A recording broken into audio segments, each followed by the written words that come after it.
আমাদের চ্যানেলটা বেশি করে দেখবি, সাবস্ক্রাইব করবি, শেয়ার করবি, লাইক করবি আর কমেন্ট করে জানাবি আজকে যে ভিডিওটা তোমাদের কাছে দেখাবো তোমাদের কেমন লাগলো। আর একটু সাবস্ক্রাইবও করে দাও আর লাইকও করে দাও, তাহলে আমাদের আরো আনন্দ লাগবে, আরো সুন্দর সুন্দর তোমাদের কাছে গল্প নিয়ে আসতে পারবো। এবার আমরা ভিডিওটা শুরু করছি। এই শোন, কেউ কিন্তু একদম কথা বলবি না। আজকে আমার হাতে চুরির দায়িত্ব দিয়ে দিয়েছে। আজকে আমি ক্লাসের মনিটর, আমার কথাই তোদের সব শুনতে হবে।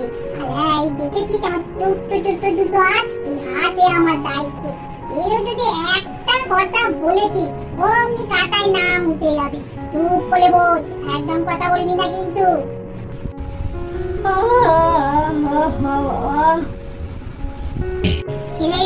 কি আওয়াজ করলি? হ্যাঁ, কে এরকম করে আওয়াজ করলি? দেখবি তোর নামটা মিস্টার টেপি।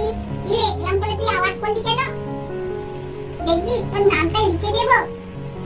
আরে বাবা, এই রে তুই কি বলি রে? আমি তো কোনো কথা বলিনি। আয় উঠতে ডাকি, আয়টাও তুলতে পারবো না, তার জন্য তুই নাম লিখে দিবি। আরে বাবা, কোথায় খচখচ করে আওয়াজ হচ্ছে? এই গুডু দাদা, তোরা কি করছিস? হ্যাঁ, তোরা কি করছিস? এত আওয়াজ হচ্ছে কেন?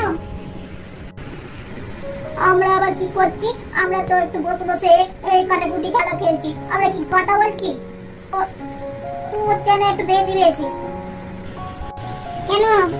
এই তো কটকট করে আওয়াজ হচ্ছে কাটার মধ্যে, সেটাও তো একটা আওয়াজ করছিস নাকি? দেখবি নাম লিখে দেবো। বাবা, হ্যাঁ রে, আমরা কথা বলি না, আমরা কাটাকুটি খেলছি নিজেদের ভেতর, তার জন্য তুই নাম লিখে দিবি? এ আবার কি রকম কথা? আরে আওয়াজ তো হচ্ছে নাকি, এই জন্যই তো বলছি চুপ করে বস। খেললে হবে না, চুপ করে বস, একদম যেন কোনো আওয়াজ না হয়। আমি তো দাদা হই না, তুই আমার নাম লিখবি? এ আবার কি রকম কথা? একদম না, আমার নাম লিখলেই দেখবি বাড়ি থেকে বের করে দেবো।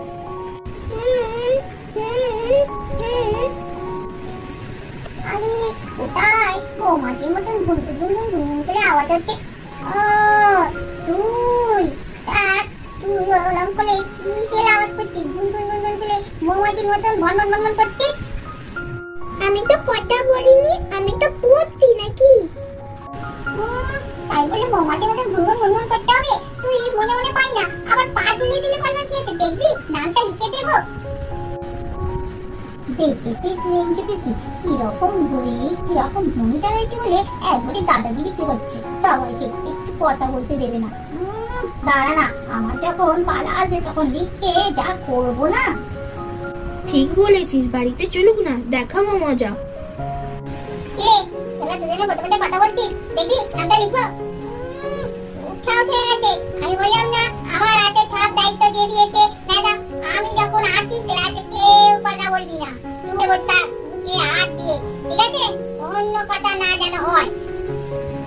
এই তোরা যেন ভাবিস না আমি তোদের দেখতে পাচ্ছি না, আমার পেছনেও দুটো চোখ আছে, বুঝেছিস? একদম কথা বলবি না, যে কথা বলবি না তারই নামটা লিখে দেব। আজকে মা কি টিফিন দিয়েছে কে জানে, একটু দেখে নি তো, বড্ড খিদে পেয়ে গেছে। কি সুন্দর গন্ধ আসছে রে বাবা। কে টিফিন খুলেছিস? এখন কি টিফিনের সময়? টিফিন খুলেছিস? তুই টিফিন খুলেছিস? তোর এত বলো আটপত্তা, দেখবি তোর নামটা লিখবো। আরে তোকেও তো ভাগ দেবো রে, আয় এদিকে। সুন্দর গন্ধ বেরোচ্ছে, কি নিয়ে এসেছিলে? আরে নুডলসের পকোড়া রে। আরে তোকে বেশি বলতে হবে না, দেখি টিফিনের চাপাটা খোল দেখি। এই দেখ। আরে বাবা কি সুন্দর, জানিস তো আমার মাকে না কবে থেকে বলছি নুডলসের পকোড়া হয় একদিন তৈরি করে দাও তো খাবো, মা মোটেই করে দিতে দেয় না, দেয়নি। এই তুই এনেছিস, ভালোই হয়েছে, আমাকে দে, আমি খাবো। খাবি খাবি, আমার জন্য রেখে দিস যেন। কি সুন্দর বাবা, মাকে কতবার খুলে দিতে বললাম, খুলেই দিল না। দেখ আজকে তবু টিয়া থেকে বাদ পেয়েছি। টিয়া বলে তো ওটা নতুন দুটো লেগে বাদ পাচ্ছিল, আমি জবাব খেয়ে নেবো। সুন্দর হয়েছে। কি কি ব্যাপার রে? তোদেরই ক্লাসে এত আওয়াজ হচ্ছে কেন? এটা কি মাছের বাজার নাকি? ক্লাসে পাশের ক্লাস করতে পারছি না, আমি পাশের ক্লাস থেকে চলে আসতে হচ্ছে তোদের দেখতে। তোদের মনিটর কোথায় গেল? ম্যাম ওই দিকের পিছন বেঞ্চে তো মনিটর বসে আছে, এবার দিকের হচ্ছে। এতক্ষণ আমাদের দাদাগিরি করা, এবার দেখতে লিখেছে হবে না, আমার তো ভেবেই হাসি পাচ্ছে। আরে কে আমায় ডিস্টার্ব করছিস? আমি এখন কাটছি মন দিয়ে। এখন কি খাওয়ার সময়? তুমি ক্লাস ঠিকঠাক না পরিচালনা করে তুমি খেতে বসেছো, তোমার কান মুলে কান ছিঁড়ে দেবো। আমাদের ভিডিওটা এখানেই শেষ করছি, টাটা।